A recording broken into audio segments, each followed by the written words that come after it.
Hey everybody, just wanted to send a quick video message telling you that you've done a great job on your first week worth of assignments. If you haven't looked in Blackboard yet, as of this morning, this is Saturday morning, everything is graded from week one.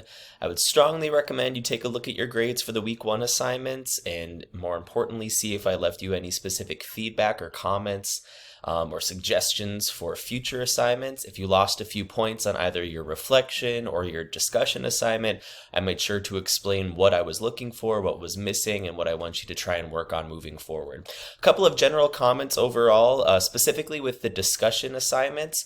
Most people are doing really well with those, but something I'd encourage all of you to do is to go a little bit deeper with both your posts and the comments that you're making. Something that I was missing kind of across the board that I didn't take points off of this week, but I will be looking for in future discussion posts, is that you're making some references to the assigned content, right? So every week, again, the weekly content is organized in those module folders. I'd like to see you make more references to that content. Now, you don't need to include, I don't care about what type of citation format or whatever you're using, but just refer to a reading or refer to a video that made you think more. Again, those discussions, I'm really looking for you not only to just have conversations with one another, but to demonstrate that you're actually learning and that you're engaging with the weekly content.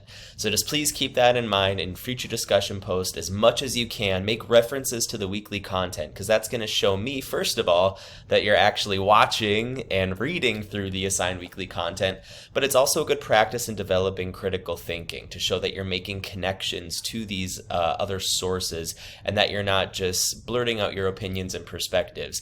You can still incorporate your own perspectives and thoughts, most definitely, but I'd like you to see you do that in connection to the assigned weekly content. Other than that, keep up the good work. Remember that exam 2 is due this Sunday at 11:59 p.m. as well, so you still have your discussion assignment to complete this week and that exam, and the content for week 3 will become available over the weekend. If you have any questions, as always, reach out. Keep up the good work, everybody. I'll talk to you next week.